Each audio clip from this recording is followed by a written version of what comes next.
اعوذ باللہ من الشیطان الرجیم، بسم اللہ الرحمن الرحیم وبہ نستعین۔ حمد و ثنا خداوند متعال کے لیے اور درود و سلام محمد و آل محمد کے لیے۔ تمام خاران کو السلام علیکم ورحمۃ اللہ وبرکاتہ۔ میں ہوں سیدہ ماہی ندوی اور آج کا لیکچر حوزہ علمیہ جامعہ حیدریہ عباس آباد کی زیر نگرانی احیاء فکر بشریت کے پلیٹ فارم سے آپ کی خدمت میں پیش کیا جا رہا ہے۔ پردے کے حوالے سے ہم گفتگو کر رہے ہیں اور اس ضمن میں ہم نے گزشتہ دروس میں لباس کی شرائط بتائیں، اور آج اس موضوع سے متعلق لباس کی اگلی شرط ہم بیان کریں گے۔ پہلی دو شرائط میں ایک شرط تھی کہ لباس چست نہ ہو، ٹائٹ نہ ہو، اور دوسری شرط لباس باریک نہ ہو۔ لباس کی باریکی کے حوالے سے ایک اہم مسئلہ جو کہ کل بھی میں نے آپ کو بتایا تھا کہ نیکسٹ لیکچر میں انشاءاللہ آپ کی خدمت میں بیان کروں گی، کہ اکثر نماز پڑھتے ہوئے جو چادریں خاران کرتی ہیں ان کا سٹف جو ہوتا ہے وہ اتنا پتلا ہوتا ہے کہ بال بھی نظر آ رہے ہوتے ہیں اور آپ کی باڈی بھی اس میں نظر آ رہی ہوتی ہے، اور اکثر جب وہ خواتین نے اوپر وہ کیچر لگا کے جوڑا بنایا ہوتا ہے یا اوپر پونی ٹیل جو ہوتی ہے وہ کی ہوتی ہے یا اور کسی طریقے سے بال باندھے ہوتے ہیں، تو کچھ خواتین کے بال بھی اتنے سخت ہوتے ہیں اور گھنے ہوتے ہیں کہ وہ بالوں کی چونچیں جو ہوتی ہیں نکل رہی ہوتی ہیں چادر کے اندر سے، ٹھیک ہے، خاص طور پر جب جوڑا بنایا جاتا ہے تو اس میں بالوں کی چونچیں باہر نکل رہی ہوتی ہیں، یا پھر اگر اور کسی طریقے سے آپ کو بہتر پتہ ہوگا کہ بالوں کے ساخت کے اعتبار سے اور کپڑے کا سٹف، کچھ سٹف ایسا ہوتا ہے کہ بے شک بال گھنے ہوں سخت ہوں تب بھی کپڑے سے باہر نہیں آتے۔ تو جیسے کہ پہلے بھی بیان کیا گیا تھا اور آگے نماز کے متعلق انشاءاللہ اس کو تفصیل سے بیان کریں گے،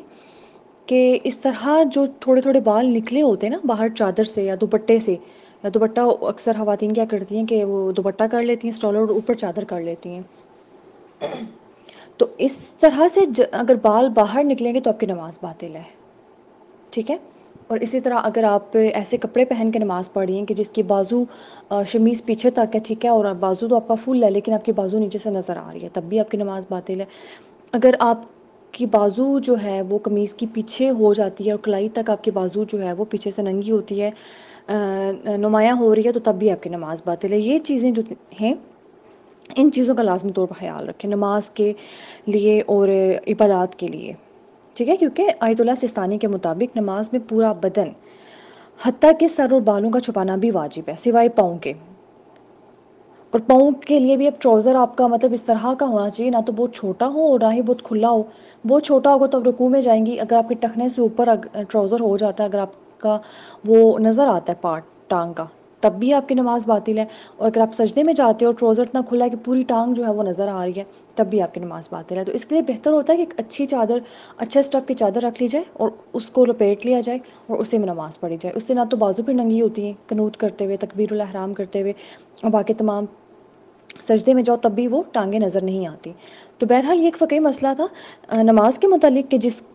جس میں ہم تقریباً تمام خواتین بہت غلطیاں کرتی ہیں۔ اکثر خواتین کے بال آگے سے نظر آ رہے ہوتے ہیں، اکثر خواتین کی بازو آدھی نظر آ رہی ہوتی ہیں، جب رکوع میں جاتی ہیں تو قمیض اوپر ہو جاتی ہے، یہاں سے سائڈ سے بدن نظر آ رہا ہوتا ہے، سجدے میں جاتی ہیں تو ٹانگیں نظر آ رہی ہوتی ہیں۔ تو یہ تمام کی تمام چیزیں، آپ کا جو واجب حجاب ہے باہر جانے کے لیے اس میں آپ کے پاؤں کو چھپانا واجب ہے، لیکن آپ جب نماز پڑھیں گے تو آپ کے پاؤں کو چھپانا واجب نہیں ہے۔ لیکن اگر آپ کے پاس ٹراؤزر اور کوئی نہیں ہے یا فی الحال موجود نہیں ہے تو آپ پھر ساکس پہن لیں، اس کے بعد اگر آپ کی تھوڑی بہت اوپر بھی ہو جاتا ہے، پائنچہ اوپر ہو جاتا ہے تو کوئی مسئلہ نہیں ہے، کیونکہ آپ نے ساکس پہنی ہوئی ہے، اور اگر آپ ایسا انتظام نہیں کر رہے تو آپ کی نماز باطل ہے۔ اچھا، اس کے بعد ہم لوگ لباس کے حوالے سے اگلی جو ہماری شرط ہے اس کا ذکر کرتے ہیں، کہ تیسری شرط ہے لباس کی کہ لباس زینت نہ ہو، یعنی کہ ایسا بھڑکیلا رنگ جو کہ نامحرم کو اپنی طرف متوجہ کرے، ایسی اس کے اوپر کڑھائی ہو یا ایسا کام ہو، بیڈز لگے ہوں، سٹونز لگے ہوں، موتی لگے ہوں کہ جو زینت کا سبب بنے، اور زینت کا ہم نے پیچھے تفصیل سے پڑھ لیا تھا کہ زینت کیا ہوتا ہے۔ فقہا کہتے ہیں کہ اگر ایسا لباس پہنا بھی ہوا ہے تو اس کو نامحرم سے چھپانا آپ کے لیے واجب ہے۔ آیت اللہ سستانی اور رہبر کے نزدیک احکام پوشش کے مطابق مختلف قسم کے رنگوں کا استعمال جائز نہیں ہے جو آپ کو نمایاں کریں اور توجہ مبذول کریں، اور آپ خود دیکھ لیں کہ لباس تو چلیں لباس ہے، آج کل کے جو عبائے آئے ہوئے ہیں میرون، ریڈ، یلو عجیب عجیب سے. یعنی کہ مجھے یہ سمجھ نہیں آتی کہ لا شعوری طور پر خواتین کیا سوچ کے ایسے کلرز لیتی ہیں. آپ نے اپنے آپ کو ڈھکنا ہے، آپ نے اپنے آپ کو نمایاں نہیں کرنا. اور ایسے کلرز جب پہن کے بازار میں آتی ہیں تو سب سے پہلے مرد تو بعد میں دیکھتے ہی ہوں گے، لیکن خواتین ہی کہتی ہیں یار دیکھو اس نے کیسا کلر پہنا ہوا ہے. تو آپ نے ابائے کے متعلق مانتو جو بھی آپ پہن رہے ہو اس میں آپ نے اس چیز کا خیال رکھنا ہے کہ اس پہ کسی قسم کا زینت کا کام نہ ہوا ہو. ٹھیک ہے. اکثر چادریں ہوتی ہیں وہ ایرانی چادریں تو نہیں، جو دوسری چادریں ہوتی ہیں ان کے اوپر بیٹس لگے ہوتے ہیں، وہ چھوٹے چھوٹے کیا انہیں کہتے ہیں تلے سے جو ہوتے ہیں وہ لگے ہوتے ہیں، تو یہ آپ کے لیے جائز نہیں ہے. اور اس کے بعد اگلا جو فقہا نے بتایا کہ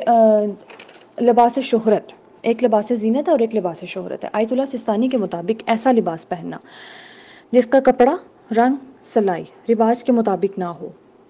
اور اس لباس کا پہننا کسی انسان کی شان کے خلاف ہو اور باعث توہین ہو تو وہ لباس پہننا حرام ہے. مثلا مردوں نے آج کل ریڈ کپڑے، بلو کپڑے، پنک کپڑے پہنے ہوتے ہیں، یہ کلرز پہنے ہوتے ہیں. ٹھیک ہے. جو کہ خواتین کے کلر ہیں. خواتین نے جو بالکل فیڈ سے کلر پہنے ہوتے ہیں، گرے کلر، وائٹ کلر، البتہ ان کا پہننا حرام نہیں ہے، لیکن اگر آپ کا مذاق بن رہا ہے، جیسے کہ اگر ہم کسی مرد کو دیکھتے ہیں اس نے ریڈ کلر کے کپڑے پہنے ہوئے ہیں تو واقعی وہ عجیب لگتا ہے اور ہنسی بھی آتی ہے. تو ایسے کپڑے پہننا مردوں کے لیے جائز نہیں ہے. اس کے بعد خواتین کے لیے بھی ایسے کلرز ہے، البتہ کہا گیا ہے کہ اس طرح کے کلر سے پرہیز کیا جائے کہ خواتین نامحرم کے سامنے، ٹھیک ہے، ویسے اگر پہننا چاہتی ہیں تو پہن لیں، اس میں کوئی مسئلہ نہیں ہے. البتہ مسئلہ جہاں پر آ رہا ہے وہ یہ ہے کہ امام علیہ السلام فرماتے ہیں کہ آخری زمانے کی جو عورتیں ہوں گی وہ مردوں کے مشابہ ہوں گی اور جو مرد ہوں گے وہ عورتوں کے مشابہ ہوں گے. تو وہی بات ہے کہ سارے جو کلرز خواتین کے تھے وہ مردوں نے لے لیے اور مردوں کے جو کلرز تھے وہ خواتین نے لے لیے. لیکن ایک اور جو مسئلہ اس میں بتا رہے ہیں، آیت اللہ سستانی فرماتے ہیں کہ عورت کے لیے مرد کا لباس اور مرد کے لیے عورت کا لباس پہننا حرام نہیں ہے، اور اس میں نماز بھی حرام نہیں ہے، نماز بھی اس میں ٹھیک ہے. البتہ یہ جائز نہیں ہے کہ اب مرد جو ہے عورت کو اور عورت جو ہے خود کو مرد کے رنگ و روپ میں ڈال دے، یعنی کہ بالکل اب مردوں والے کپڑے عورت پہننا شروع کر دے اور عورت مردوں والے یا مرد عورتوں والے کپڑے ہی پہننا شروع کر دے، یہ جائز نہیں ہے. البتہ اگر کوئی خاتون جینس کی پینٹ پہنتی ہے جیسے کہ ایران میں پہنی جاتی ہے، اوپر انہوں نے پورا حجاب کیا ہوتا ہے، وہ عبایا اور مانتو وہاں پہ تقریباً یوز ہوتا ہے زیادہ، وہاں پہ انہوں نے وہ پورا سر سے لے کر پاؤں تک کیا ہوتا ہے اور بالکل لباس نظر نہیں آ رہا ہوتا. جب وہ وضو کرتی ہیں یا پھر الگ سے حرم وغیرہ میں جاتی ہیں تب پتہ چلتا ہے کہ انہوں نے نیچے جینس پہنی ہوئی ہے، ٹائٹ بھی پہنتی ہیں، جینس بھی پہنتی ہیں، لیکن کیا ہے کہ وہ کور اپ ہوئی ہوتی ہے، نظر نہیں آ رہا ہوتا. اگر آپ کوئی عورت پہنتی بھی ہے جینس یا ٹائٹس تو اس کو چھپانا نامحرم سے واجب ہے، باقی آپ پہن سکتے ہیں، اس میں کوئی مسئلہ نہیں ہے. انشاءاللہ اس سے اگلا ٹاپک ہم لوگ کل سٹارٹ کریں گے جس میں کہ ہم لوگ حجاب کے ساتھ جو زینت کی جاتی ہے اس ٹاپک کے اوپر ڈسکشن کریں گے. والسلام علیکم ورحمۃ اللہ وبرکاتہ.